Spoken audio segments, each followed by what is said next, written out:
get back into this whole thing about DHS and Congress because I've got an update for you.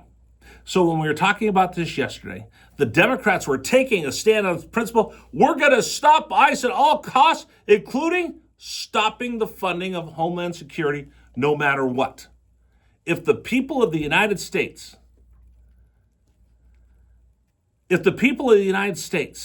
have to have their Homeland Security, their TSA agents go unpaid, and everything else under the sun that the Department of Homeland Security is supposed to protect us from, we're willing to risk that because fighting against ICE is that important to us.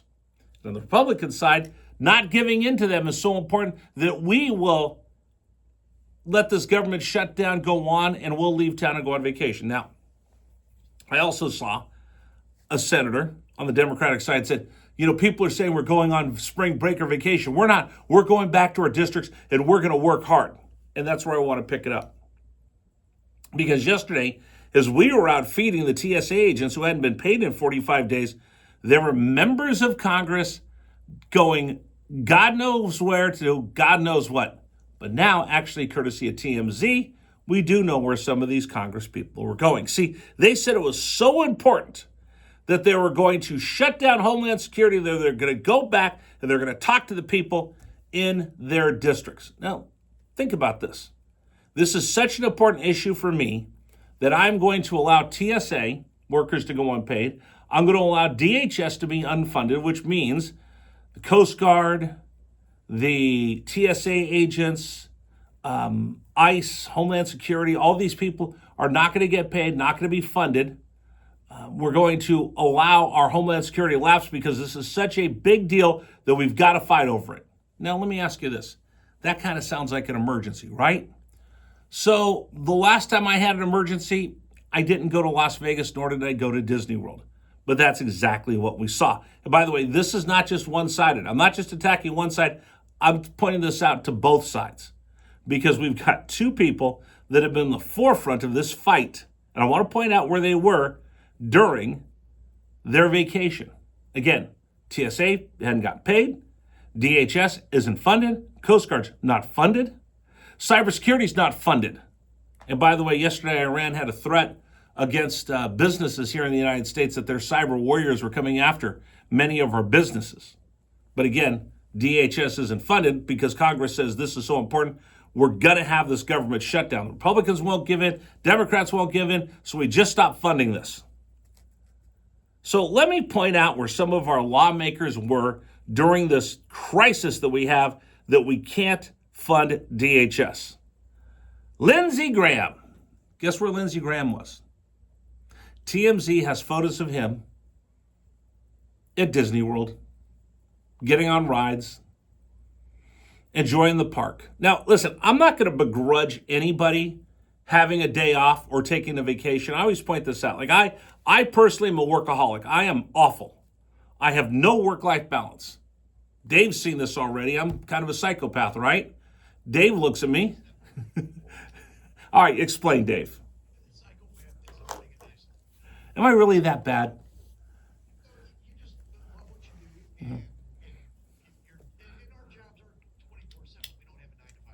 Right. And I try not to bother Dave at night.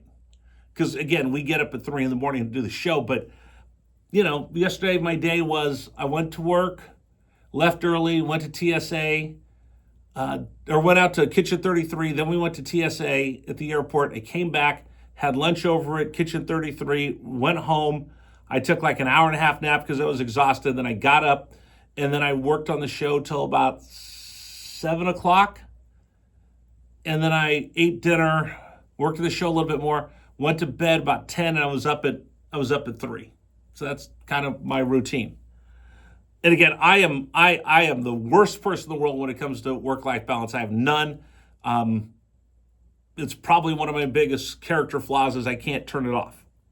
But I try. So I'm never going to begrudge anybody for taking a day off. I'm just built a little different, maybe a little psychotic. I mean, before World War II, before D-Day, they made Ike take a vacation. He didn't want to, but they said, if you're going to go invade Europe, go get some rest so you're at your top of your game. And I don't do a very good job of that. So Again, I'm the last one to criticize that. But if it was so important that we had to shut down government, that during your break, instead of working on it, figuring ways, being at Disney World, just a bad look. And then there was Robert Garcia, the congressman from Southern California, I think is where he's from, California. He was spotted at a casino in Las Vegas, and it made headlines. And he said, well, I was there having lunch with my dad in Las Vegas. My dad lived there for a long time, so I stopped on my way home to have lunch with my dad. Okay, fair enough. I'm not going to begrudge that. I wish I could have lunch with my dad. My dad passed away, so I completely get it. Spend as much time with your dad as you can. But let me ask you this.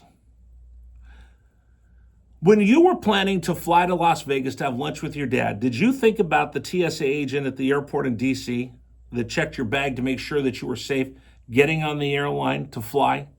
Check to make sure that nobody had a knife or gun or bomb or anything that can harm the people on that flight. Did you think about them on your way to go have lunch with your dad? Did you think about the TSA agent that you passed at McCarran Airport on your way to the Fontainebleau Hotel to have lunch with your dad?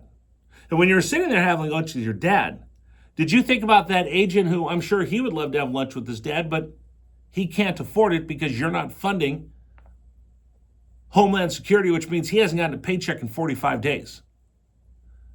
Did you think about that as you're sitting there enjoying a wonderful lunch with your father and being able to spend time with him, which I think is awesome? Did you think about the TSA agent that would love to have lunch with his dad and he wasn't able to because, well, he hasn't gotten paid? Did you think about the fact that as you're enjoying your lunch, he's probably going hungry because he hasn't been paid in 45 days? You see, that's where reality sets in. It wasn't just about sitting down and having your dad. It wasn't just about the trip. It was about the people doing the work, the people's work, and not getting paid, and you're responsible for it. But you're going to have lunch with your dad. You're going to make sure you eat. You're going to make sure you didn't go hungry. How come you can't do the same for the people at DHS that you're not paying their salaries and you furloughed and they haven't gotten paid in 45 days? Did you think about that? Did you think about that while you were reaching for the bill and leaving a big tip, which I'm sure you did? You see, they call this a serious fight, but it's not, because serious people don't leave work undone. Serious people don't leave town when there's work to be done. Serious people don't get comfortable and have a nice time at Disney World or in Las Vegas when there's a crisis going on. This is a crisis. You've all said it. This is a crisis, and we're going to shut down the government over ICE and over DHS. CS agents feel it. I saw it. I stood there. How do you walk through that casino while this is happening? Because it's not a crisis to you. How can you go to Disney World and have a great time while a crisis is going on? What you're telling us is it's not really a crisis. It's just the way we do things in D.C. now. Because if the guy checking your luggage can't afford lunch, but the guy who didn't pay him is sitting down to eat, it's not about leadership. It's about rules for thee and rules for me. You want to comment? Please, 833-804-1140, 833-804-1140. All right.